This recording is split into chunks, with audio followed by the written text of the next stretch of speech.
Good morning, good afternoon, good evening.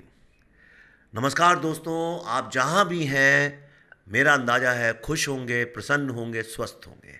आप सबका एक बार फिर से स्वागत है ब्रूटली ऑनेस्ट के इस नए एपिसोड में।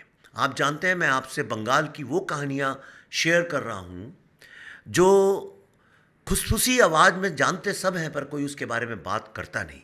और ख़ास तौर पे आज की जनरेशन को तो पता ही नहीं है कि हमारा सत्य क्या था, हमारा इतिहास क्या था। तो जो हमारी अगली फिल्म आ रही है दिल्ली फाइल्स, वो ऐसे ही एक अध्याय को खोलती है, उस डार्क चैप्टर को खोलती है सच के, जिसको कि दबा दिया गया। लेकिन वो तो आप फिल्म में देखिएगा। तब तक मैं अपने पॉडकास्ट के ज़रिए आपको बंगाल से इतना वाकिफ़ कराना चाहता हूँ जैसे आप अपने मोहल्ले और अपने पड़ोसियों से होते हैं। तो आज के पॉडकास्ट में मैं आपसे बात करूंगा 8वीं शताब्दी के एक महत्वपूर्ण विद्रोह की, एक रिबेलियन की, जिसे सन्यासी फकीर विद्रोह के नाम से जाना जाता है। आपने सुना है कभी ये नाम, सन्यासी फकीर रेवोल्यूशन? ये विद्रोह भारत में ब्रिटिश ईस्ट इंडिया कंपनी के खिलाफ पहला ऑर्गेनाइज्ड आर्म्ड रेजिस्टेंस था जो लगभग 50 साल तक चला। और ये केवल एक धार्मिक आंदोलन नहीं था, बल्कि आर्थिक शोषण और कल्चरल ऑपरेशन के खिलाफ एक बहुत ही मजबूत सशक्त लड़ाई थी। 1760 के दशक में बंगाल में ब्रिटिश शासन का प्रभाव बढ़ रहा था। प्लासी जो कि 1757 में हुआ और बक्सर जो कि 1764 में हुआ, इन युद्धों के बाद अंग्रेजों ने बंगाल, बिहार और उड़ीसा पर अपना नियंत्रण स्थापित कर लिया था। इसके बाद उन्होंने एक नई लैंड रेवेन्यू पॉलिसी लागू की जिसने किसानों और जमींदारों की हालत बहुत खराब कर दी।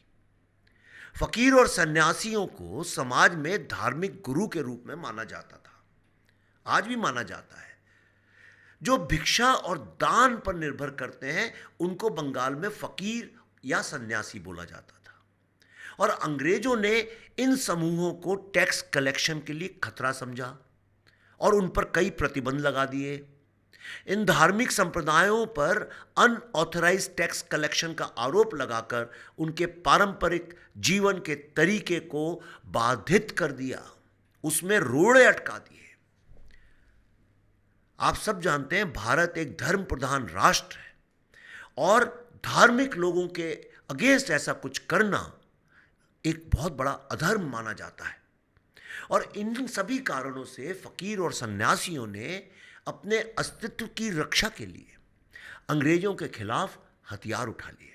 उनके साथ आम किसान, छोटे जमींदार और स्थानीय लोग भी जुड़ गए, जिनका जीवन अंग्रेजों की पॉलिसी से वैसे ही बर्बाद हो रहा था। दोस्तों, ये रिबेलियन 1760 के आसपास शुरू हुआ। इसका नेतृत्व एक बहुत ही प्रमुख सूफी संत मजनू शाह ने किया, जो मदरिया संप्रदाय के सूफी थे। उनके साथ कई अन्य विद्रोही नेता भी थे, जिनमें मूसा शाह, चिराग अली शाह, परगल शाह, सोभान शाह और करीम शाह शामिल थे। सन्यासियों के पक्ष से भवानी पाठक और देवी चौधरानी ने मोर्चा संभाला। इन विद्रोहियों ने अंग्रेज़ों की व्यापारिक कोठियों, सरकारी खजानों और ब्रिटिश अधिकारियों को निशाना बनाना शुरू कर दिया। 1763 में उन्होंने बाकरगंज की ब्रिटिश फैक्ट्री पर सबसे पहला हमला किया और वहां के फैक्ट्री हेड को कई दिनों तक बंधक बनाकर रखा। 1767 तक फकीर सन्यासी सेना का प्रभाव बंगाल, बिहार, असम और उड़ीसा के बड़े बड़े हिस्सों में फैल चुका था। और यह विद्रोह पूरी तरह से गुरिल्ला वॉरफेयर की रणनीति पर आधारित था। विद्रोहियों के पास घोड़े, ऊंट और छोटी तोपें भी थीं। वे जंगलों और पहाड़ियों का उपयोग करके अंग्रेजों पर अचानक हमला करते थे और फिर गायब हो जाते थे। जो लोग ये सोचते हैं कि गुरिल्ला वॉरफेयर जो है वो अरब कंट्रीज़ में या यासिर अरफात या क्यूबा में चालू हुआ फिदेल कास्त्रो वगैरह के थ्रू, वो गलत समझते हैं। ये शेख गुवारा वगैरह को जो क्रेडिट जाता है, असली गुरिल्ला वॉर एक्चुअली भारत में छत्रपति शिवाजी और उनकी सेना ने शुरू किया था। और मेरा ऐसा ख्याल है शायद उसी से इंस्पायर होके इन लोगों ने भी अपना गुरिल्ला वॉरफेयर शुरू किया।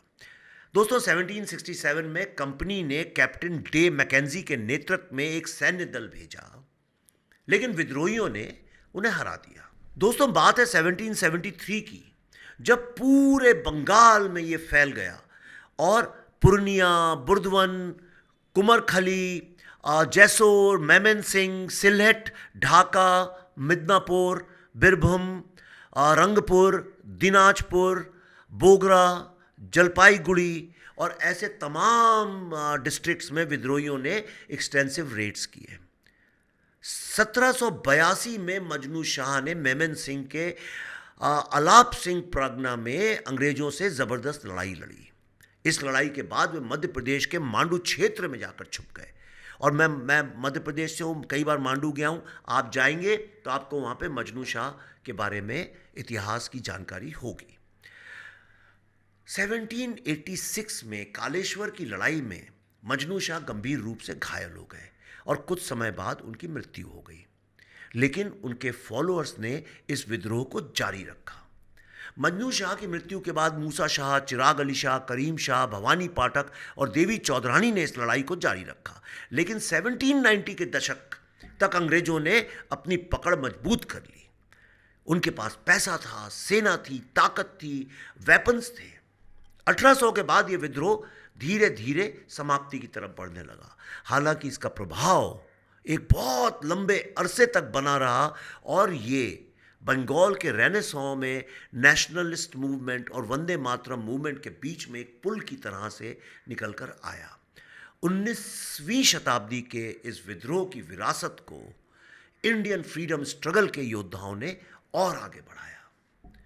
दोस्तों फकीर सन्यासी विद्रोह को भले ही पूरी तरह से सफल नहीं माना जाता, लेकिन इसने भारत में अंग्रेजों के खिलाफ आर्म्ड रेजिस्टेंस की नींव रखी। यह विद्रोह भारतीय समाज में हिंदू मुस्लिम एकता का भी एक क्लासिक उदाहरण था, जहां सूफी फकीर और वेदांती सन्यासियों ने एक दूसरे का हाथ पकड़ के कंधे से कंधा मिलाकर एक उद्देश्य के साथ मिलकर विदेशी शासन के खिलाफ लड़ाई लड़ी। इससे क्या समझ में आता है कि भारत एक है, जो भी इस भूमि में रहता है भारतीय है। और इसी मूवमेंट, इसी रिबेलियन, रेवोल्यूशन से इंस्पायर होके बंगाली कवि, महान कवि, पत्रकार, लेखक बंकिम चंद्र चट्टोपाध्याय ने सन्यासी विद्रोह की पृष्ठभूमि पर आधारित एक ऐसा ऐतिहासिक उपन्यास लिखा जिसका नाम था आनंद मठ, जिस पे आगे चल के कई फिल्में भी बनी, जिसने राष्ट्रवादियों की कई पीढ़ियों को कॉलोनियल रूल के खिलाफ संघर्ष करने के लिए प्रेरित किया। दोस्तों क्या आप जानते हैं बंकिम चंद्र चट्टोपाध्याय के इस प्रेरणापूर्वक आनंद मठ में लिखी हुई एक कविता को गाते हुए भारत के कितने राष्ट्रवादी योद्धा, कितने युवा हंसते हंसते फांसी पर इस भूमि की रक्षा के लिए चढ़ गए। जानते हैं वो कौन सा गाना था? वो भारत का राष्ट्रीय गीत बना, उसका नाम था वंदे मातरम। और यहां से शुरू हुआ वंदे मातरम मूवमेंट, जिसने अंग्रेजों को घुटने पे टिका दिया।